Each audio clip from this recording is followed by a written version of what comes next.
Bonsoir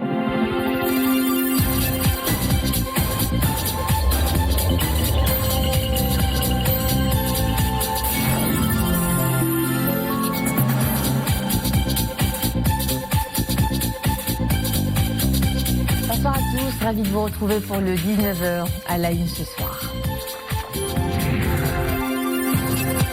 Maroc-Liban, une solidarité. L'hôpital militaire marocain de Compagne continue d'accomplir sa mission humanitaire au profit des blessés de l'explosion du port de Beyrouth.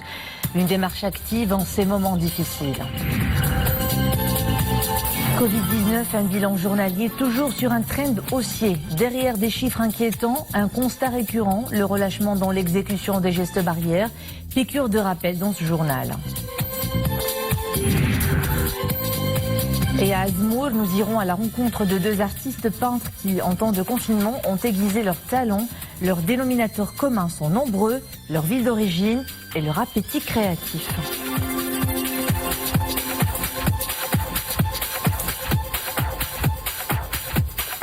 Toujours à la une, l'hôpital médico-chirurgical militaire de Compagne de Beyrouth qui continue de soulager les douleurs des Libanais 10 jours après la terrible explosion qui a secoué la capitale libanaise.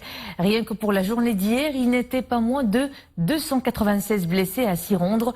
Une prise en charge médicale exhaustive leur est prodiguée, ce qui ne manque pas de susciter le satisfecit des patients. Nos correspondants sur place ont suivi pour nous une famille qui a bénéficié de la prise en charge de l'hôpital marocain. Khalid Azdoun Hassan Silla. Le commentaire est de Mariam El-Messi. Nous avons arpenté les rues de Beyrouth jusqu'au nord où est perché le quartier Nabra. On perçoit ici encore les séquelles de l'explosion. Des riverains, toujours sous le choc, nous ouvrent pourtant leurs portes. Ils se remémorent, non sans désolation, les scènes de la déflagration.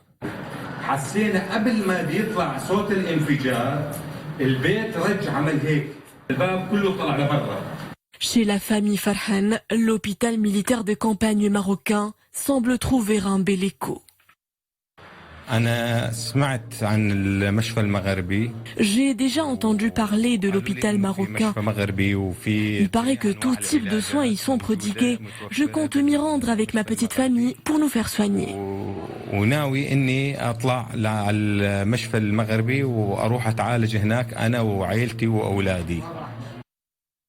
Aussitôt dit, aussitôt fait, accompagné de sa femme et ses enfants, Farhan prend la direction de la corniche surplombant Nahar Beyrouth, où se dresse l'hôpital militaire de campagne marocain.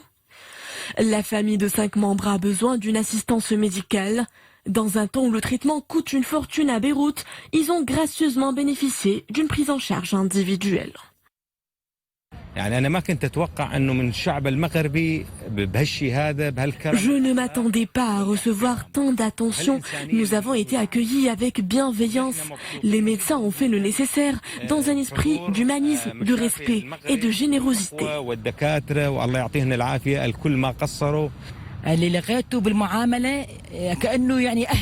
Tout s'est bien déroulé, nous nous sommes sentis comme en famille. On s'est bien occupé de nous. Cela va bien au-delà de nos attentes.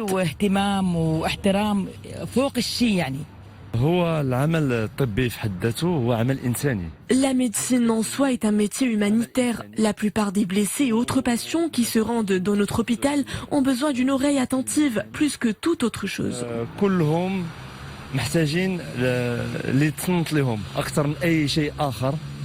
Plus de peur que de mal pour la famille Farhan.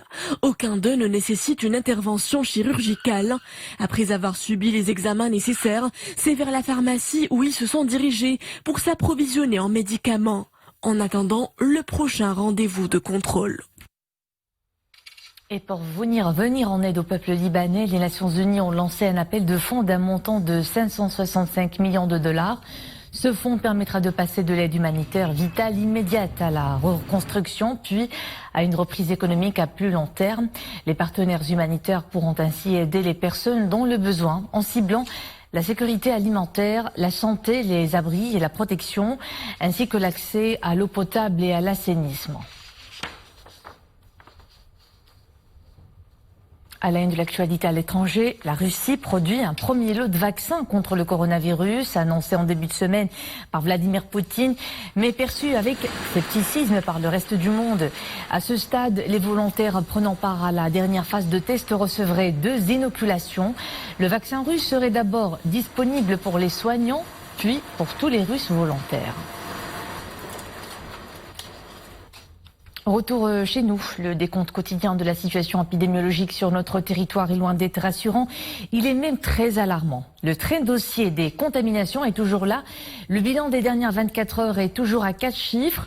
1776 nouveaux cas. Nous déplorons 21 décès, soit un cumul de 632 morts. Les cas actifs sont toujours en hausse également.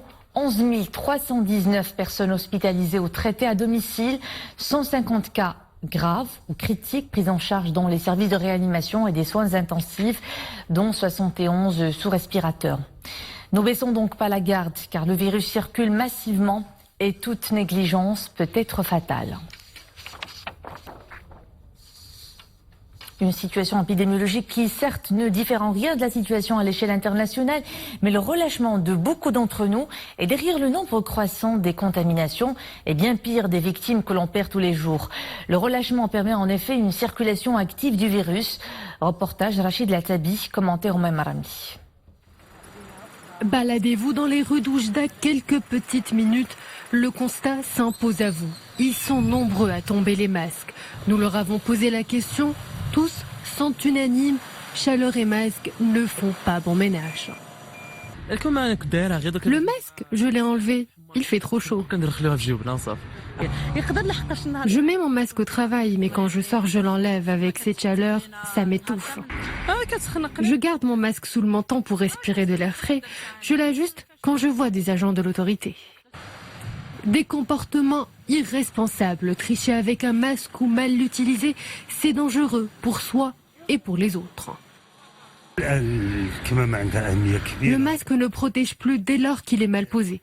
Dans les rues, le relâchement est flagrant. Cela ne joue pas en notre faveur, loin s'en faut. Un laxisme qui peut nous coûter cher, alertent les experts. Nous nous mettons en danger et nos proches aussi. Le port correct du masque est primordial. Dans les services de réanimation, la situation ne fait qu'empirer. Les cas graves se multiplient. C'est de notre responsabilité et notre sens de civisme et de respect de l'autre dont dépendra l'évolution de l'épidémie. Alors, à bon entendeur. Dans le reste de l'actualité, un incendie maîtrisé à la forêt Ajila dans la commune territoriale Tigrigra près d'Azro. Le feu a été vite circonscrit, mais il a ravagé 2 hectares des superficies de touillas et de pins. Les causes de l'incendie sont pour l'heure indéterminées.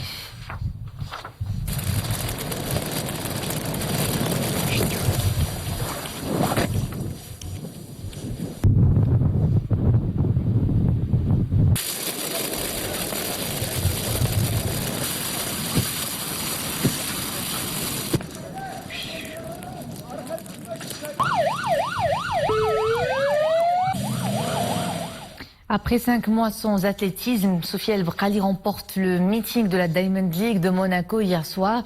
Il signe ainsi la meilleure performance mondiale de l'année en courant le 3000 mètres steeple en 8 minutes et 8 secondes. On prend de l'altitude maintenant et on met le cap sur le parc naturel Bnim Zgelda situé en montagne à Ouazen. Le site est un espace grandeur nature qui ne manque surtout pas de visiteurs en cette période estivale où le mercure est en hausse dans la région. L'endroit est un véritable havre de fraîcheur. Fna Shakila Alaoui, Abdelali Gnoni et Oumay Maramli nous y emmènent en images. À flanc des montagnes, la baignade a une saveur particulière. Le climat est très frais ici. Il fait bon s'y baigner. Se baigner nez à nez à une vue à couper le souffle, un attrait qui draine des touristes. Ils viennent des 4 coins de la région se mettre au vert, loin de la vie trépidante des centres urbains. Nous venons en famille au parc Bnim Zgelda, on prend un bon bol d'air frais, loin du vacarme des villes. Les moins jeunes y trouvent également leur plaisir car ils peuvent se baigner, faire du jet ski et ce n'est pas très loin de Ouazen, donc on y vient chaque semaine. Situé à 66 km de Ouazzane, les estivants trouvent dans ce site leur plaisir, un constat qui n'a pas échappé aux investisseurs. Une maison d'hôtes a ouvert ses portes. Une invitation aux adeptes de l'écotourisme pour rester le plus longtemps possible.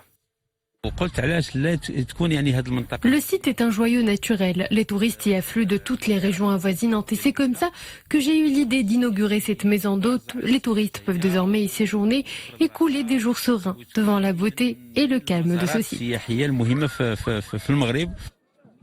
Bien que l'activité touristique ne batte pas son plein, les professionnels innovent et mettent les petits plats dans les grands pour sauver la saison. On finit par une plongée dans les univers créatifs de deux plasticiens qui ont plusieurs repères en commun. D'abord leur ville d'origine, Azmour, et la passion de l'art pictural. En temps de confinement, ils ont donné libre cours à leur imagination qui a accouché de toiles aussi curieuses les unes que les autres. À découvrir en compagnie de Mrim Elmissi. L'Anjan Louadou Marbia, Azmour nourrit l'inspiration des grands peintres. Abdelkrim Lazhar en fait partie. Ce vétéran des arts plastiques s'est retrouvé à cause de la pandémie coincé au sud de la France, même à des milliers de kilomètres. Cet enfant d'Azmour continue de se ressourcer de son fleuve et de sa kasbah. En tant que plasticien, je suis incapable de rester les bras croisés. Chaque œuvre que je produis m'apporte une bouffée d'oxygène. On reconnaît quelque part dans chacune d'elles la ville d'Azmour. Cet attachement au lieu, Mohamed Haji l'éprouve différemment. Cet artiste de nouvelle génération met son coup de pinceau au profit de l'espace public. Ces belles fresques subliment les murs de la Médina au plus grand plaisir des passants. La période de confinement était l'occasion pour nous de travailler en dehors de nos ateliers, au plus près de la population. Nous avons fait en sorte que les habitants développent leur propre fibre artistique.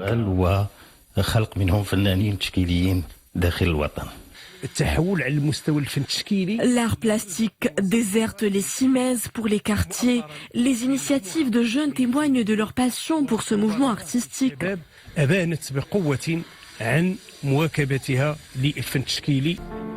Des œuvres à perte de vue et une éclosion de formes et de couleurs. De quoi faire d'Azmour une galerie d'art à ciel ouvert. Et c'est ici que nous nous quittons. Merci à vous de nous suivre. Le retour de l'info à 21h avec Raïs Mouhsine. J'aurai le plaisir de vous retrouver demain. Bonne soirée.